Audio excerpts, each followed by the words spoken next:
वक्रतुंड महाकाय सूर्यकोटि समप्रभा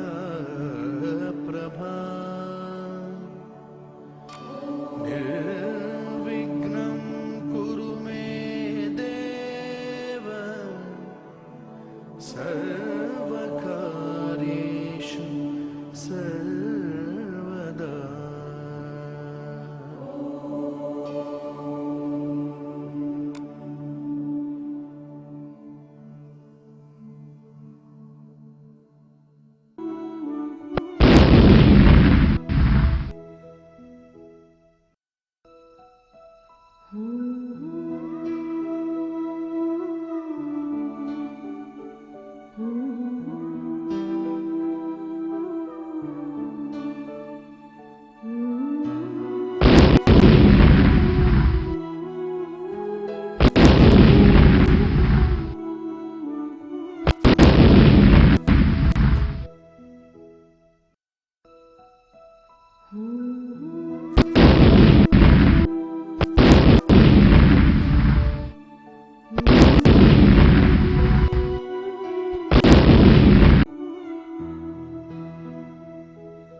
अब हम चर्चा करेंगे दो खास शब्दों पर।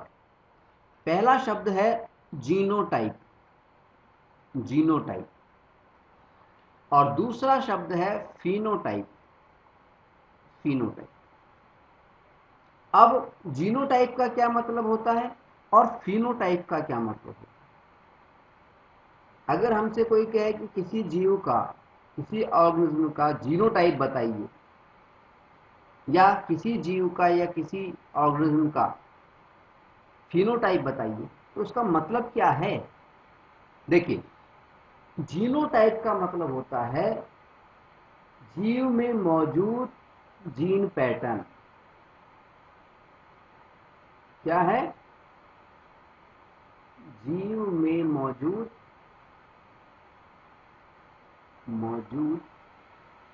Gene pattern.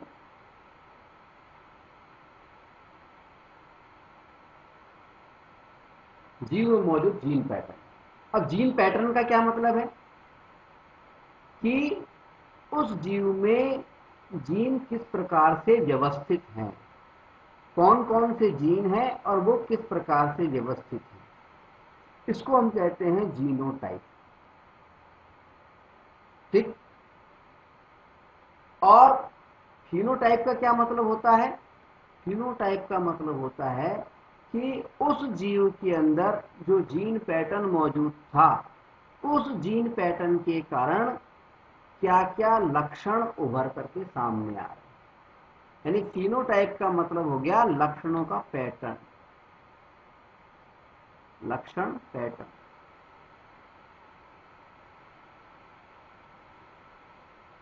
पैटर्न, ठीक है। लक्षणों का पैटर्न किस पर निर्भर करता है? जीनोटाइप पर, यानी जीव में मौजूद जीनों के पैटर्न पर। ठीक है। तो जीनोटाइप का मतलब है किसी जीव के अंदर जीन कैसे हैं, किस किस प्रकार के हैं और वो किस तरह से व्यवस्थित है। आई बात समझ? जीनोटाइप का मतलब क्या हुआ? जीव में मौजूद जीन पैटर्न। और फिनोटाइप का क्या मतलब हुआ कि उस जीव के अंदर वो जो जीनोटाइप था, जीन का जो पैटर्न था, उसकी वजह से कौन कौन से लक्षण दिखाई दे रहे हैं। यानी फिनोटाइप का मतलब हो गया लक्षणों का पैटर्न क्या है, कौन कौन से लक्षण दिखाई दे रहे हैं। हम जीनोटाइप के आधार पर फिनोटाइप और फिनोटाइप देख करके, यानी लक्षण देख करके, और जीनोटाइप का अंदाजा लगा सकते हैं। समझ में आई बात। हम जीनोटाइप देख करके तो फिनोटाइप का अंदाजा लगा सकते हैं, बता सकते हैं, और फिनोटाइप यानी लक्षण देख करके हम उसका जीनोटाइप का अंदाजा लगा सकते हैं। ठीक, कैसे लगा सकते हैं, थोड़ा सा उदाहरण यहां पे हम देखें। यहां पे देखिए, मान लीजिए फूल के नीले रंग को हमने बी और स्मॉल बी इससे प्रदर्शित किया, कैपिटल बी और स्मॉल बी से किसको प्रकट किया, फूल के नीले रंग को। ठीक है, जो कैपिटल बी से हमने प्रदर्शित किया वो तो क्या था, प्रभावी लक्षण है, प्रभावी जीन है, डोमिनेंट जीन है।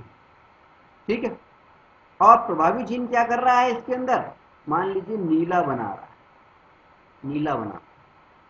ठीक है, और जो स्मॉल बी है वो क्या है, वो मान लीजिए रिसेसिव जीन है, अप्रभावी जीन। और अप्रभावी जीन क्या कर रहा है, अप्रभावी जीन सफेद बनाना चाहता है। ठीक है, अब मान लीजिए ये हमें कोई जीनोटाइप दिया गया है बी बी। ठीक है, जैसा कि चित्र में 4 जीनोटाइप दिए, हम चारों को लिख देते हैं। बी बी दिया गया है, दूसरा जीनोटाइप हमें दिया गया है मान लीजिए बी और स्मॉल बी, तीसरा हमें दिया गया है स्मॉल बी और कैपिटल बी, और चौथा हमें दिया गया है दोनों स्मॉल बी। ये जीनोटाइप्स है, यानी जीन पैटर्न है। ठीक है, अगर किसी जीव के अंदर 2 प्रकार के जीन हैं, प्रभावी और अप्रभावी, और वो जब जनन क्रिया करता है तो 4 प्रकार के जीन पैटर्न बन सकते हैं, जीनोटाइप बन सकते हैं। ठीक है, थोड़ी देर पहले भी हमने 4 प्रकार के बना के दिखाए थे आपको। ठीक है, अब मान लीजिए पहले प्रकार को हम देखते हैं, यहाँ पे बी और बी, ये दोनों कैपिटल हैं। कैपिटल बी किसको प्रदर्शित करता है, प्रभावी लक्षण को, डोमिनेंट जो ट्रेट्स होते हैं उनको। अब प्रभावी लक्षण हमारे उदाहरण के हिसाब से क्या कर रहा है, वो फूल को नीला बना रहा है। तो जहां पर बीबी वाला जीनोटाइप है वहां पर फूल जो है कैसा होगा, नीला होगा। ठीक है, अब दूसरा जीनोटाइप देखते हैं। यहां पर क्या है, पहला कैपिटल अक्षर है, दूसरा स्मॉल। कैपिटल अक्षर मतलब प्रभावी जीन, स्मॉल मतलब अप्रभावी जीन। अप्रभावी जीन क्या करेगा, जब इसके साथ में दूसरे प्रकार का जीन है यानी कैपिटल प्रभावी जीन मौजूद है तो ये अपने गुण भूल जाता है, और ये जो प्रभावी जीन है ये अपने लक्षण प्रकट करता है। अब ये जो प्रभावी जीन था कैपिटल बी, इसका लक्षण क्या था, नीला बनाना। तो दूसरी कंडीशन में भी जो फूल बनेगा वो नीला बनेगा, जैसा कि इस चित्र में दिखाया गया है। ये इसका जीनोटाइप था बी और स्मॉल बी, और ये इसके हिसाब से फिनोटाइप बन गया इसके लक्षणों का। ठीक है, पहले वाले को उदाहरण हमने देखा, ये जीनोटाइप था और ये उसका फिनोटाइप हुआ। जीनोटाइप था बी बी, दोनों तरफ प्रभावी लक्षण थे, डोमिनेंट जीन थे। तो ऐसी स्थिति में डोमिनेंट जीन क्या कर रहा था, नीला बना रहा था, फूल नीला बन गया। ठीक है, अब तीसरी कंडीशन की बात करें, तीसरी कंडीशन में क्या है, तीसरी कंडीशन में भी एक जो है वो कैपिटल अक्षर है, यानी एक जो है जीन वो प्रभावी है। प्रभावी क्या कर रहा है, नीला बना रहा है, तो वो भी नीला बनाएगा। तीसरी कंडीशन में भी नीला बनेगा, तो देखिए। ठीक है, चौथी कंडीशन की बात करें, यहां पर दोनों ही स्मॉल बी हैं, यानी दोनों ही अप्रभावी जीन हैं। और अप्रभावी जीन जब दोनों होते हैं तो क्या होता है, अप्रभावी जीन के लक्षण प्रकट होंगे। जब जीन समान हो गए, समान जीन होने पर ही अपने लक्षण प्रकट करता है अप्रभावी जीन, रिसेसिव जीन। यहाँ पे दोनों समान जीन हो गए, ये अपना लक्षण प्रकट करेगा। इसका लक्षण क्या था, सफेद बनाना, सफेद बनाना। तो ऐसी स्थिति में देखिए ये जो फूल है ये सफेद बनेगा, दोनों तरफ बी है। ये इसका जीनोटाइप है, ये इसका फिनोटाइप। जीनोटाइप का मतलब है जीव में मौजूद जीन पैटर्न, जीनों के प्रकार, किस तरह के जीन उसमें मौजूद है। और फिनोटाइप का मतलब है लक्षण किस प्रकार के दिखाई दे रहे हैं। ठीक है, हम जीनोटाइप से फिनोटाइप और फिनोटाइप से जीनोटाइप का अंदाजा लगा सकते हैं। जीनोटाइप के माध्यम से फिनोटाइप बताने संबंधी कुछ उदाहरण हम लेते हैं। मान लीजिए हमने कोई लक्षण लिया बालों का रंग। प्रत्येक लक्षण के लिए एक जीन जिम्मेदार होता है और जीन हमेशा जोड़े के रूप में काम करता है, पेयर के रूप में काम करता है। अब मान लीजिए जो जीन का जोड़ा है, पेयर जो है, उसमें से एक जीन, हम जानते हैं कि जो पेयर होता है उसमें से एक जीन जो होता है वो होता है प्रभावी, डोमिनेंट, और जो दूसरा जीन होता है वो होता है अप्रभावी, रिसेसिव। प्रभावी, डोमिनेंट और अप्रभावी, रिसेसिव। ठीक है, तो मान लीजिए एक जीन प्रभावी है और दूसरा अप्रभावी। जो प्रभावी जीन है, जो प्रभावी जीन है वो क्या कर रहा है, बालों को, जो बालों का कलर है उसको काला बना रहा है, काला।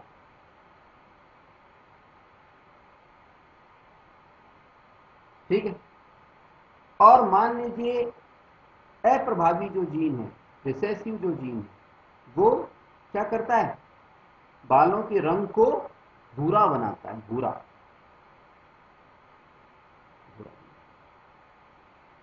ठीक, और हम ये भी मान लेते हैं कि मान लीजिए प्रभावी जीन जो है उसको हम बी से, यानी ब्लैक बना रहे हैं ना, बी से, कैपिटल बी से प्रदर्शित कर रहे हैं।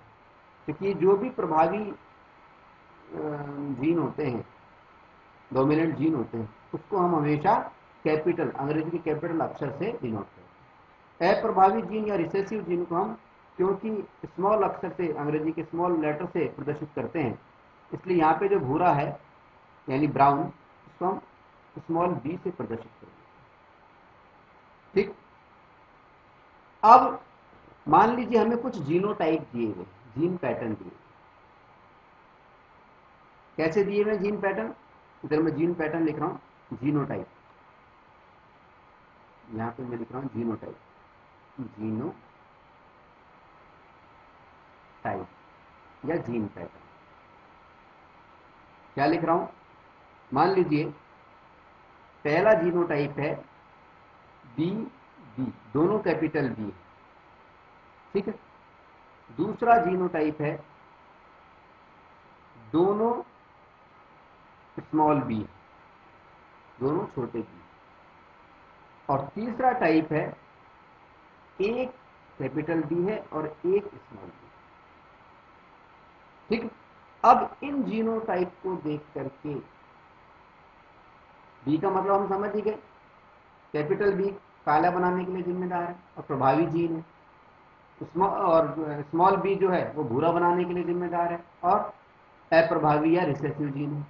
ठीक है, अब इन जीनोटाइप को देख करके क्या हम, जो इससे संतान पैदा होगी, इस जीनोटाइप वाली जो ऑफस्प्रिंग्स या वंशज पैदा होंगे, उनके बालों का रंग बता सकते हैं, यानी लक्षण बता सकते हैं, जीनोटाइप बता सकते हैं। अगर ये वाला जीनोटाइप होगा, बी और बी, दोनों बी, दोनों कैपिटल बी, यानी दोनों प्रभावी जीन हैं, दोनों क्या कर रहे हैं, भूरा बना रहे हैं, तो बालों का रंग कैसा होगा, सॉरी, काला। दोनों क्या कर रहे हैं, काला बना रहे हैं। कैपिटल बी काला बनाता है ना, प्रभावी काला। तो दोनों कैपिटल बी हैं, इसलिए बालों का रंग कैसा होगा? काला। जो भी बच्चे होंगे उनके बालों का रंग काला होगा। अगर दूसरे जीनोटाइप की हम बात करें तो यहाँ पर दोनों ही स्मॉल बी हैं, छोटे बी हैं, और छोटा बी क्या बना रहा है? ब्राउन, भूरा बना रहा है। यह है प्रभावी लक्षण।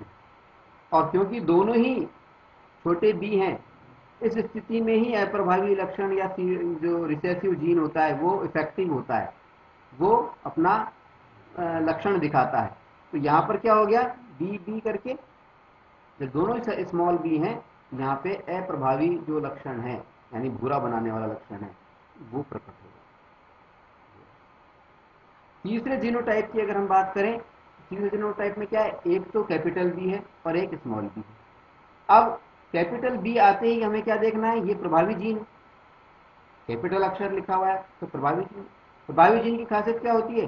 भले ही उसके साथ में कोई सा भी जीन हो, लेकिन वो लक्षण अपने ही प्रकट करेगा, ट्रेट्स अपने ही ट्रांसफर करेगा, अपने ही प्रकट करेगा।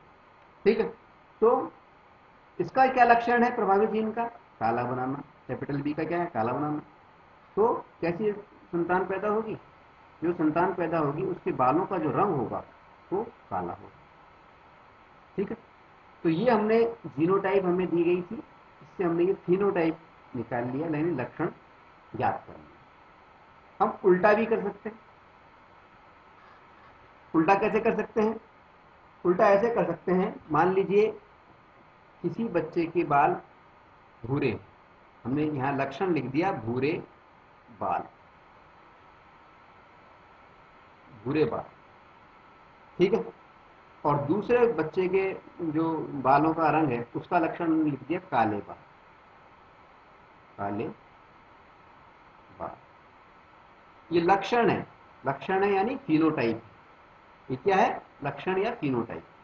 ठीक है, अब इसके आधार पर जीनोटाइप बताना है हमारा, यानी जीन पैटर्न कैसा होता है। अगर बाल भूरे हैं, अगर बाल भूरे हैं तो भूरे बाल के लिए कौन सा बना रहा है? स्मॉल बी बना रहा है। तो भूरे बाल के लिए एक बी तो होगा ही होगा, और दूसरा भी बी ही होगा। अगर बाल भूरे हैं तो ये तय है कि दोनों ही अप्रभावी जीन की वजह से, दोनों ही जीन जो होंगे उसके अंदर, उस जीव के अंदर वो अप्रभावी होंगे, स्मॉल वाले होंगे। ठीक है, और अगर हम काले बाल की बात करें तो काले बाल की दो कंडीशन हो सकती है। एक कंडीशन तो क्या हो सकती है कि दोनों ही कैपिटल बी हो, क्योंकि कैपिटल बी काले बनाते हैं, और अगर दोनों कैपिटल हैं तो काले बाल वाला बच्चा पैदा होगा। ठीक, इसी तरह से अगर एक भी कैपिटल है और दूसरा मान लीजिए स्मॉल भी है तो भी काले बाल वाला ही बच्चा पैदा होगा। यानी जो जीनोटाइप दो प्रकार के हो सकते हैं काले बाल में, दोनों कैपिटल बी वाले और एक कैपिटल बी वाले, एक कैपिटल बी एक स्मॉल। ठीक है, तो इस तरह से हम जीनोटाइप से फिनोटाइप और फिनोटाइप से जीनोटाइप ज्ञात करने की कोशिश कर सकते हैं। कुछ उदाहरण और लेते हैं। मान लीजिए हमें दो चित्र दिए गए, एक मेल का और एक फीमेल का। ठीक है, और हमें इनके बालों के कलर के आधार पर इनका जीनोटाइप बताना। देखिए, फिनोटाइप हमें दिया गया है चित्र के माध्यम से, फिनोटाइप यानी लक्षण, और लक्षण के रूप में हमें ध्यान देना है किसके ऊपर? बालों के रंग के ऊपर, बालों के रंग के ऊपर। ठीक है, इसके बालों का रंग है काला, और दूसरे चित्र में जो फीमेल है इसके बालों का रंग है भूरा या सफेद। ठीक, अब मान लीजिए फिनोटाइप हमें दिया गया है, तो फिनोटाइप जब हमें दे रखा है, यहाँ पे फिनोटाइप में हमें नजर आ रहा है कि मेल के जो ये जो नर है, मेल जो है, इसके जो बालों का रंग है वो काला है। तो बालों का रंग जो काला है, अगर ये लक्षण प्रकट हो रहा है बालों का रंग काला है, तो उसका जीनोटाइप क्या हो सकता है? तो इसका जो जीनोटाइप हो सकता है वो क्या हो सकता है? वो हो सकता है, अगर काला है तो या तो बी बी, यानी दोनों जो जीन हैं वो ही दोनों के दोनों प्रभावी जीन हैं। और ये कैपिटल बी क्या करता है, बालों के रंग काला बनाता है। ठीक है। या फिर क्या हो सकता है, ये हो सकता है कि एक कैपिटल बी हो और एक स्मॉल बी, यानी एक प्रभावी जीन हो, एक प्रभावी जीन हो और दूसरा अप्रभावी जीन हो। ठीक, ऐसी स्थिति में भी प्रभावी जीन के लक्षण प्रकट होते हैं, इसलिए यहाँ भी बालों का रंग काला हो।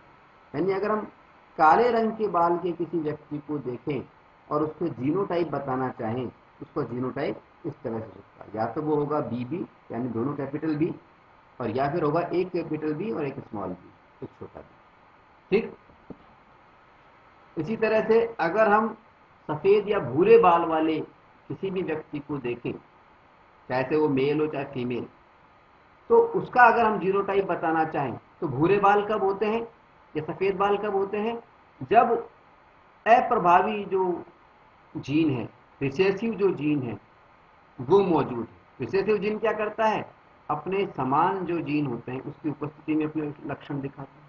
अब रिसेसिव जीन जो था, अप्रभावी जीन जो था, वो क्या बना रहा था हमें, वो बना रहा था बालों का रंग भूरा। तो कैपिटल स्मॉल बी हुआ वो, और स्मॉल बी को लक्षण दिखाने, अपने अपना असर दिखाना, गुण दिखाने, तो ऐसी स्थिति में क्या होगा, दूसरा जीन भी स्मॉल ही होना चाहिए। यानी इसका जो जीनोटाइप हुआ सफेद या भूरे बाल वाले जो व्यक्ति हैं उसका, वो होगा बी बी।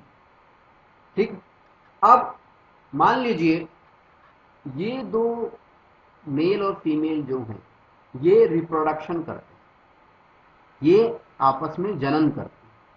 तो जनन क्रिया में क्या होगा, देखिए हम मान लेते हैं जीनोटाइप, इसका जीनोटाइप मान लेते हैं ये वाला, दूसरे को हम छोड़ देते हैं, दूसरे को भी ले सकते हैं लेकिन फिलहाल हम इसको छोड़ रहे हैं, आप चाहे तो करके देख सकते हैं। ठीक है, और इसका जीनोटाइप है ये वाला।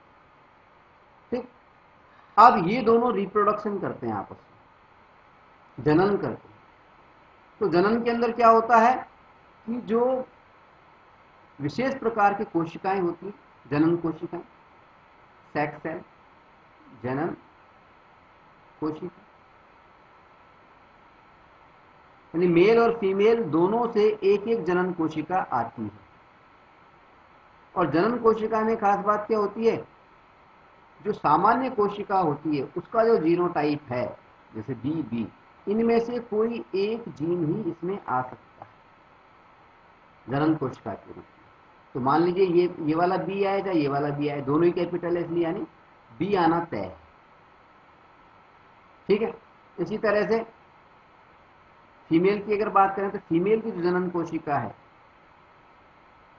उसमें कौन सा जीन आएगा, दोनों ही छोटे स्मॉल बी हैं, छोटे बी हैं, यानी भूरा बनाने वाले अपने जीन है, तो स्मॉल बी आएगा।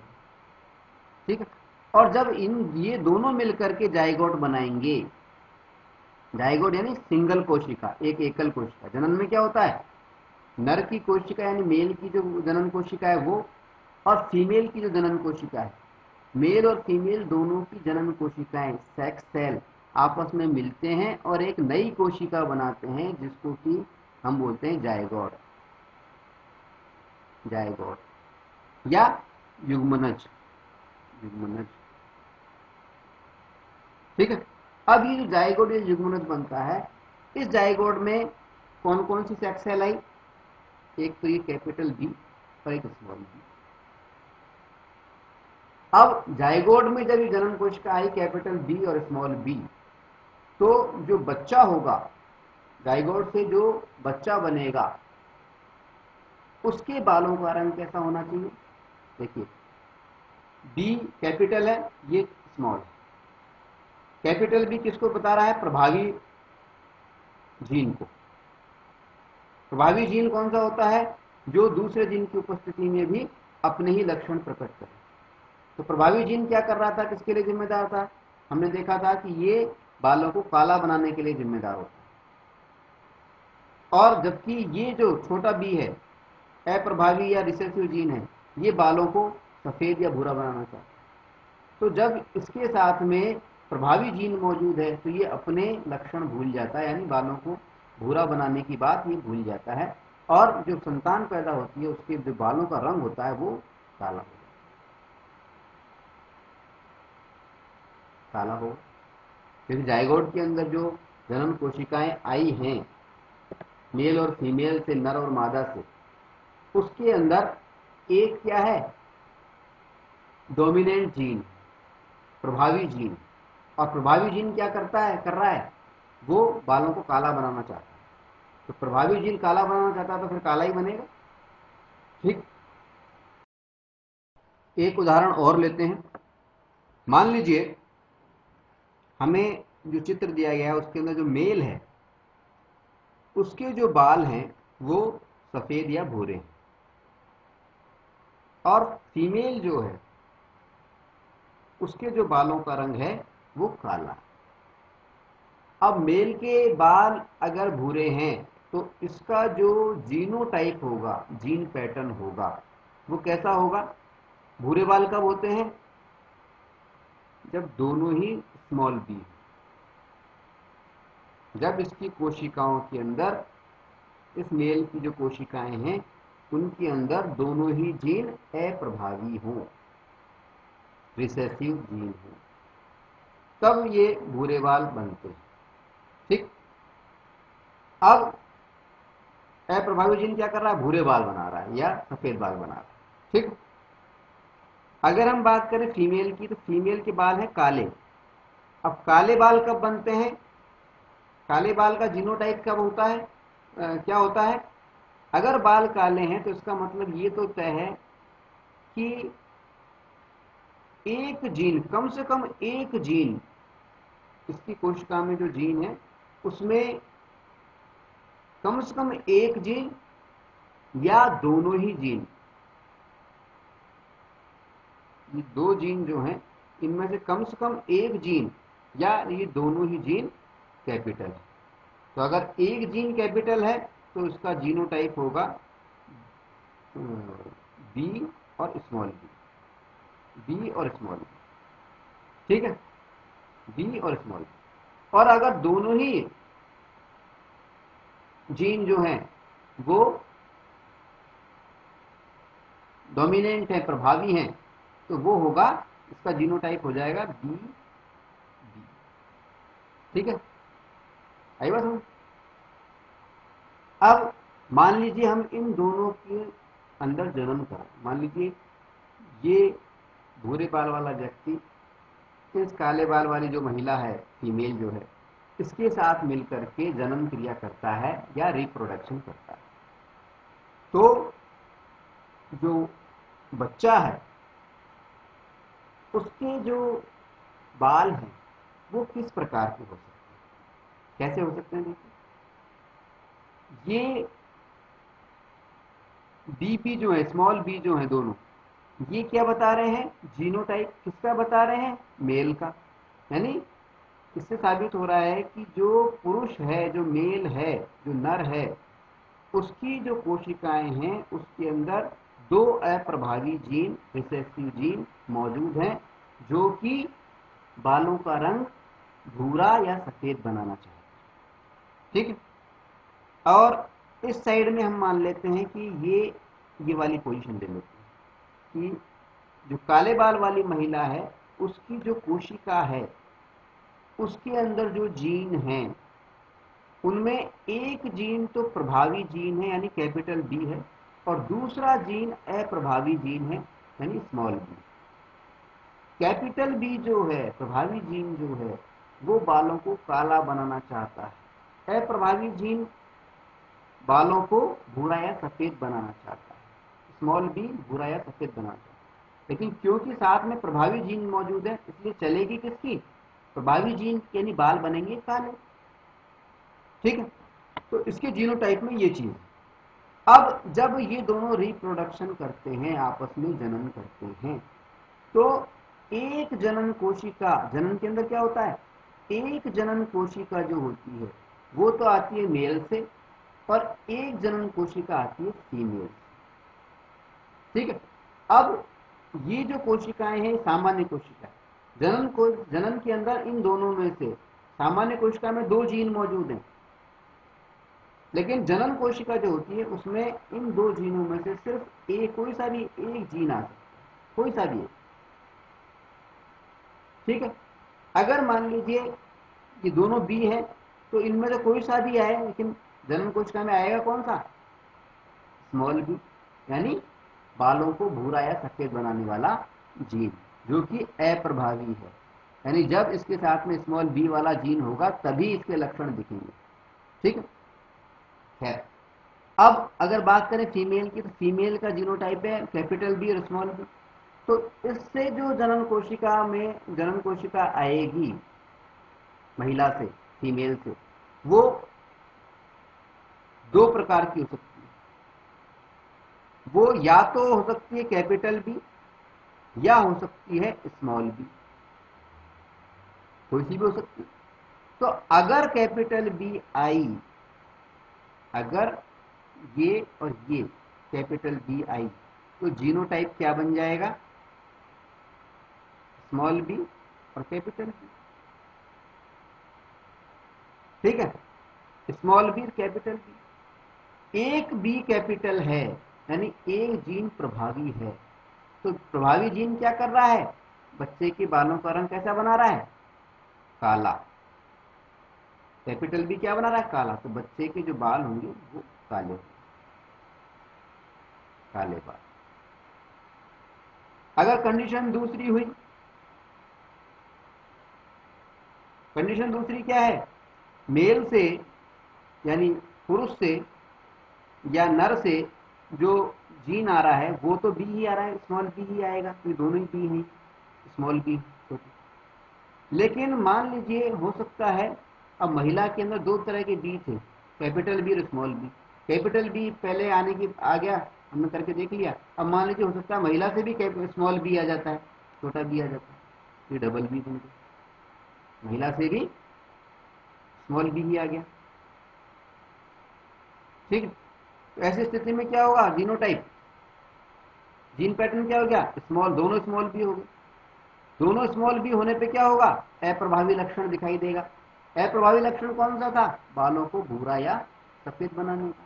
तो अगर ऐसा होगा तो बच्चा जो होगा उसके जो बालों का रंग होगा वो भूरा या सफेद होगा, भूरे भूरे बाल या सफेद बाल। आई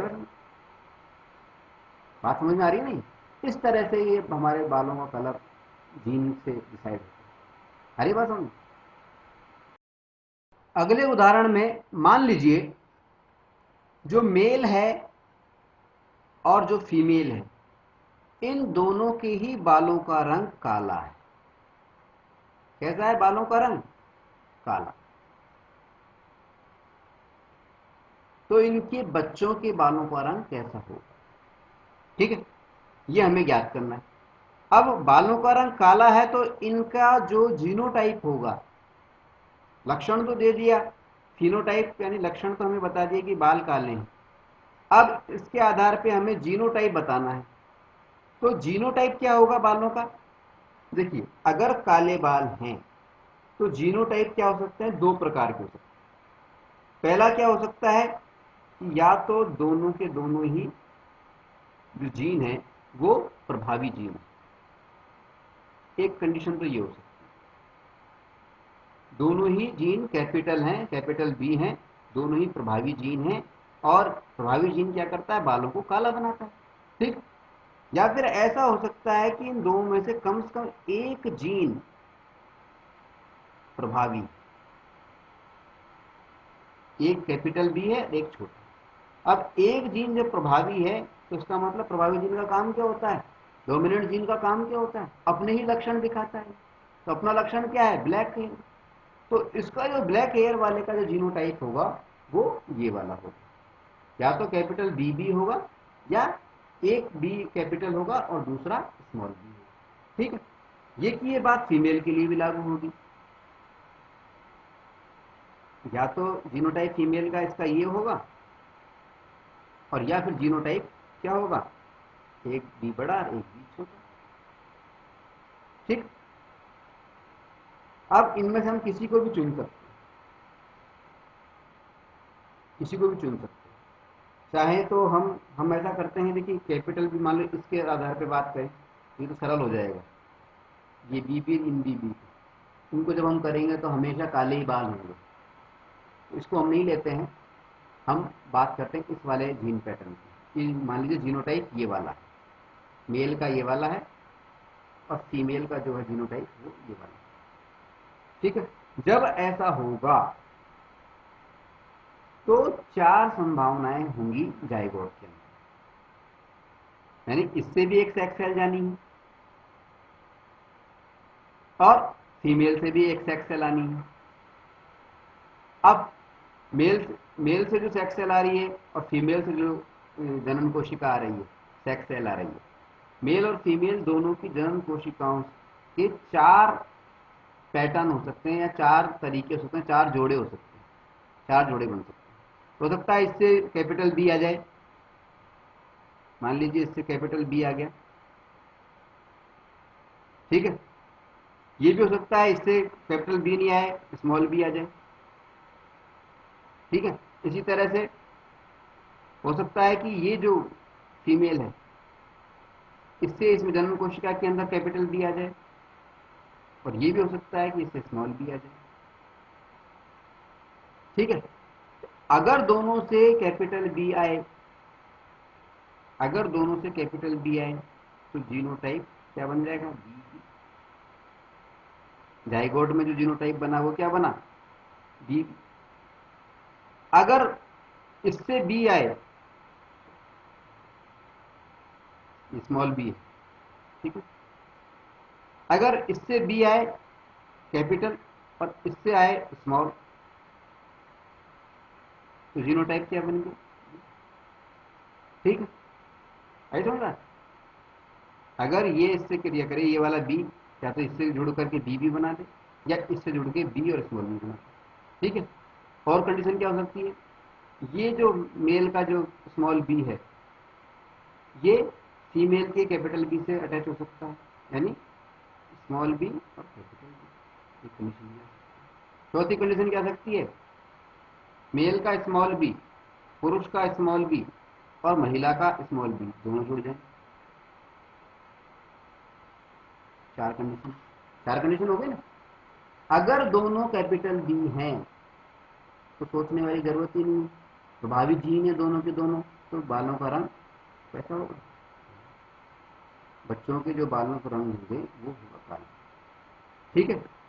अगर एक भी बी बड़ा है तो भी सोचने वाली बात नहीं है, एक बी अगर बड़ा है इसका मतलब ये प्रभावी जीन है, तो प्रभावी जीन क्या कर रहा है, हमारे उदाहरण में काला बना रहा है, तो बालों का रंग कैसा होगा, इसमें भी काला होगा, इसमें भी काला होगा, ठीक है। तीसरी बात नहीं, इसमें भी एक बी बड़ा है, कैपिटल है, यहाँ भी बालों का रंग कैसा होगा, काला होगा। चौथे में ध्यान देना है कि यहाँ पे दोनों बी स्मॉल हैं, दोनों बी कैसे हैं, स्मॉल है। स्मॉल बी किसको प्रदर्शित करता है, अप्रभावी लक्षणों को, रिसेसिव लक्षणों, और ये अप्रभावी लक्षण क्या है, ये है बालों को सफेद या भूरा बनाना, ठीक है। तो ये चौथी जो कंडीशन है, इस कंडीशन के अंदर जो बच्चे के बाल होंगे वो सफेद हो सकते हैं या भूरे हो सकते हैं, यानी 4 में से 3 बच्चे जो होंगे उनके बालों का रंग काला होगा। सिर्फ एक ही चांस है कि अगर वो चांस हुआ, दोनों तरफ से मेल और फीमेल दोनों से जो सेक्स सेल आई, जो जनन कोशिका आई, अगर वो अप्रभावी लक्षणों की हुई, स्मॉल बी हुई, तो वो बालों का रंग बच्चे का जो है वो सफेद होगा या भूरा होगा, ठीक। आगे बस एक कंडीशन अब और लेते हैं। ऐसा भी तो हो सकता है कि जो मेल है उसके बालों का रंग भी सफेद या भूरा हो और फीमेल जो है उसके बालों का रंग भी सफेद और भूरा हो, यानी दोनों का जीनोटाइप सेम हो। सफेद बालों का जो जीनोटाइप होता है या भूरे बालों का जो जीनोटाइप होता है वो होता है स्मॉल बी, ये तो दोनों के सफेद बाल हैं, एक ही प्रकार का जीनोटाइप होता है दोनों के स्मॉल बी। तो इनकी अगर हम बात करें, ये दोनों मेल और फीमेल अगर रिप्रोडक्शन करते हैं, ये जन्म क्रिया करते हैं, तो इनसे, इनकी कोशिकाओं से जो जन्म कोशिका आएगी, जन्म के अंदर इन दोनों में से एक ही जीन आएगा, दोनों बी में से कोई सा भी बी आए, स्मॉल बी आएगा। इधर से भी जो जन्म कोशिका आएगी उसमें कोई सा भी जीन आए, स्मॉल स्मॉल बी ही आएगा। और जब ये जुड़ेंगे, यानी इन ये दोनों मिल करके जाइगोट बनाएंगे, युग्मनज बनाएंगे, या एकल कोशिका बनाएंगे, एक सिंगल नई कोशिका बनाएंगे, तो उसका जो जीनोटाइप होगा वो क्या होगा, बीबी होगा। यानी अगर मेल और फीमेल दोनों के बाल सफेद हैं, तो ऐसी स्थिति में जो उनके बच्चे होंगे, उनके सभी बच्चों के बाल 100% हम कह सकते हैं कि वो कैसे होंगे, भूरे ही होंगे, सफेद ही होंगे। ठीक, अब हम बात करेंगे लक्षणों की वंशागति के जो नियम थे, रूल ऑफ इनहेरिटेंस के जो नियम हैं, इनहेरिटेंस के जो नियम हैं, रूल ऑफ इनहेरिटेंस जो है, लक्षणों की जो वंशागति होते हैं उसके जो नियम हैं, जो अब तक हमने पढ़े हैं, इससे पहले जो हम पढ़ रहे थे वो क्या थे, वो लक्षणों की वंशागति के नियम ही तो थे कि लक्षण एक पीढ़ी से दूसरी पीढ़ी में किस तरह से आते हैं, उनकी इनहेरिटेंस किस तरह से होती है। तो ये जो लक्षणों की वंशागति के नियम हैं, रूल ऑफ इनहेरिटेंस हैं, इनको खोजने के अंदर, इन पर अनुसंधान करने में, इन पर रिसर्च करने में एक वैज्ञानिक हैं मेंडल, उनका अत्यंत महत्वपूर्ण योगदान रहा। मेंडल, ये जो मेंडल हैं, ये यूरोप महाद्वीप का एक देश है, वहां के रहने वाले थे। यूरोप महाद्वीप, कॉन्टिनेंटल, यूरोप महाद्वीप, यूरोप जो कॉन्टिनेंटल है उसका एक देश है, इसका नाम है ऑस्ट्रिया। ऑस्ट्रिया, ऑस्ट्रिया, ये जो ऑस्ट्रिया देश है, मेंडल इस देश के रहने वाले। मेंडल का जो जन्म हुआ था वो हुआ था 22 जुलाई 1822 को। 1822 कहां पर हुआ था, ऑस्ट्रिया में। ऑस्ट्रिया क्या है, यूरोप महाद्वीप का एक देश। तो लक्षणों की वंशागति के जो नियम है, रूल ऑफ इनहेरिटेंस जो हैं, उनको खोजने में, उनकी रिसर्च करने में, उनका अनुसंधान करने में मेंडल नाम के वैज्ञानिक का अत्यंत महत्वपूर्ण योगदान रहा है। और ये जो मेंडल नाम के वैज्ञानिक थे, ये यूरोप महाद्वीप के एक देश हैं ऑस्ट्रिया, उस देश के रहने वाले थे। 22 जुलाई 1822 को इनका वहां पर जन्म हुआ था। और इन्हें, यानी मेंडल को, आधुनिक आनुवांशिक विज्ञान, आधुनिक आनुवंशिक विज्ञान, यानी modern science of genetics, modern science of genetics,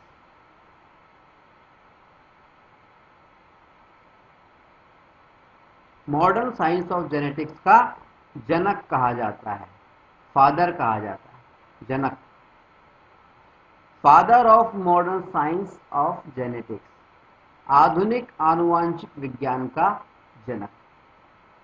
अगर कहीं पे ये सवाल आ जाए कि आधुनिक आनुवांशिक विज्ञान का जनक किसे कहा जाता है, father of modern science of genetics किसे कहा जाता है, तो हमारा जवाब होगा मेंडल को। ठीक है। अब ये जो मेंडल थे, जो कि ऑस्ट्रिया के रहने वाले थे, ये जो मेंडल थे, इन्होंने मटर के पौधों पर रिसर्च किया। किस पर किया रिसर्च, मटर के पौधों पर, पी प्लांट पर।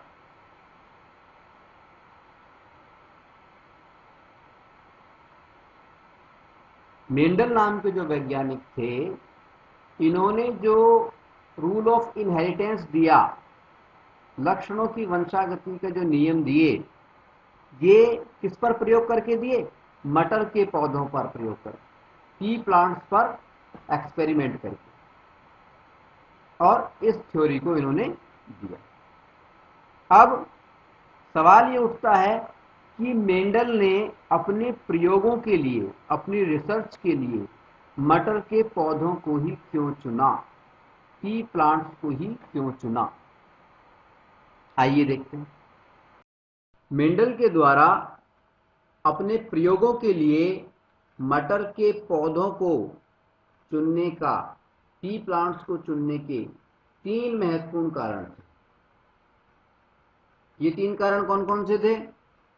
सबसे पहला कारण तो ये था कि मटर के जो पौधे होते हैं उसमें अनेक विपर्यासी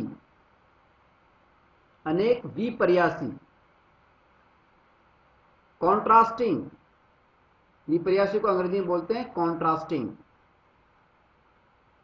विपर्यासी या कॉन्ट्रास्टिंग का क्या मतलब होता है?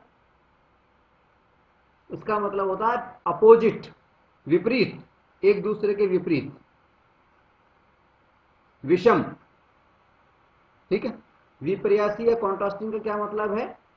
विषम, विपरीत या अपोजिट, एकदम से विपरीत। ठीक है, तो मटर के पौधे में अनेक विपर्यासी लक्षण दिखाई देते हैं, वो भी आसानी से।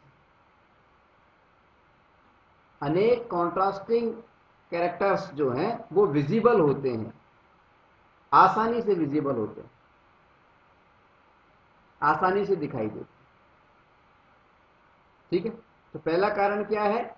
मटर के पौधे में अनेक विपर्यासी, कॉन्ट्रास्टिंग, यानी अनेक विपरीत, एक दूसरे के विपरीत, विषम लक्षण आसानी से दिखाई देते हैं। जैसे उदाहरण के लिए हम देखें, हम बात करें अगर लंबाई की, मान लीजिए लंबाई कोई लक्षण है, तो इस लंबाई के भी 2 लक्षण विपर्यासी, एक दूसरे के अपोजिट, विपर्यासी यानी कॉन्ट्रास्टिंग, विपर्यासी, कॉन्ट्रास्टिंग या एक दूसरे के विपरीत, विषम लक्षण दिखाई देते हैं इसके लंबाई के। कौन कौन से? लंबा और छोटा।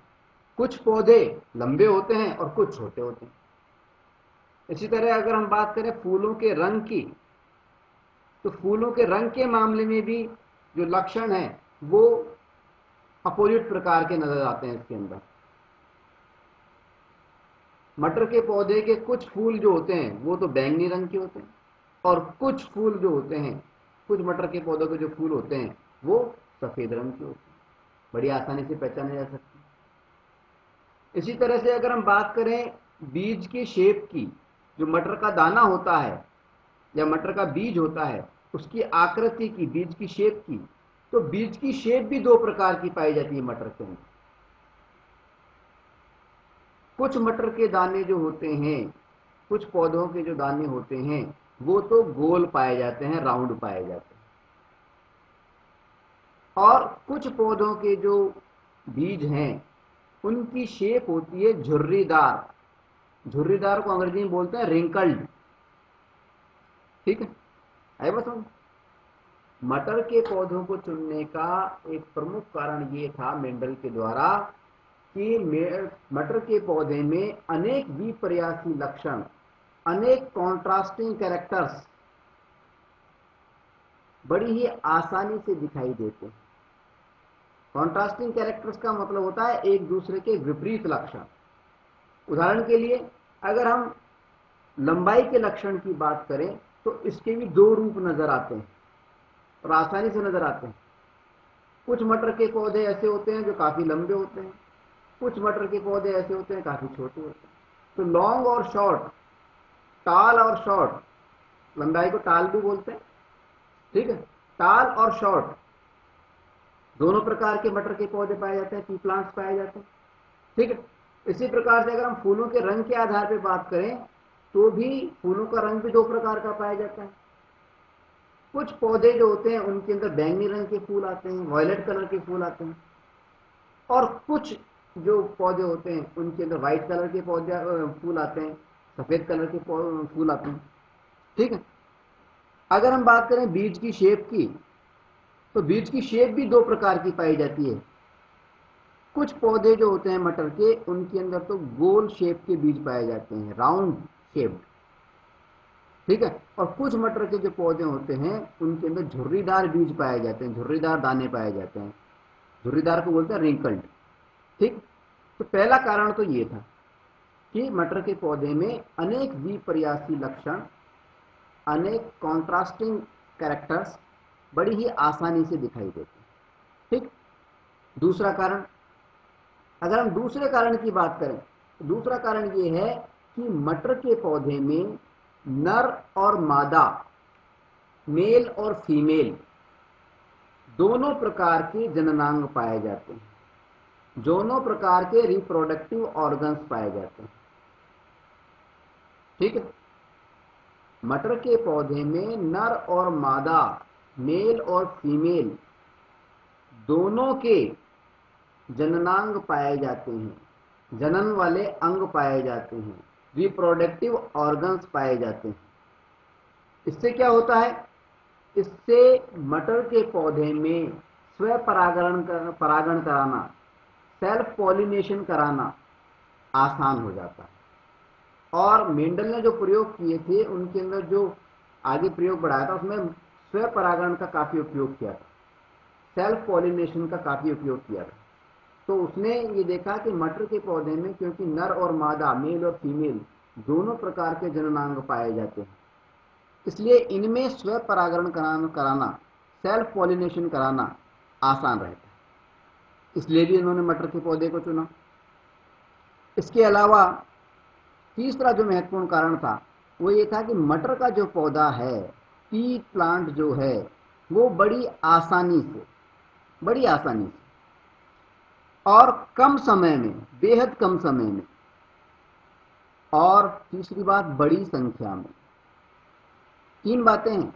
मटर का जो पौधा है वो नंबर 1 बहुत आसानी से, नंबर 2 बहुत कम समय में, और नंबर 3 बड़ी संख्या में उग सकता है। तो जब बड़ी आसानी से उग सकता है, कम समय में उग सकता है और बड़ी संख्या में उग सकता है, तो इससे क्या होता है, जब रिसर्च की जाती है, अनुसंधान किया जाता है, तो वो अनुसंधान एक तो आसानी से हो जाता है और अनुसंधान होने में समय भी कम लगता है, कम समय में हो जाता है, और बड़ी संख्या में क्योंकि मटर के पौधे उग सकते हैं, इसलिए अनुसंधान में जो असर देखा जाता है उसको असर भी हम बड़ी आसानी से देख सकते हैं, उसको अनुसंधान को हम व्यापक बना सकते हैं। ठीक है।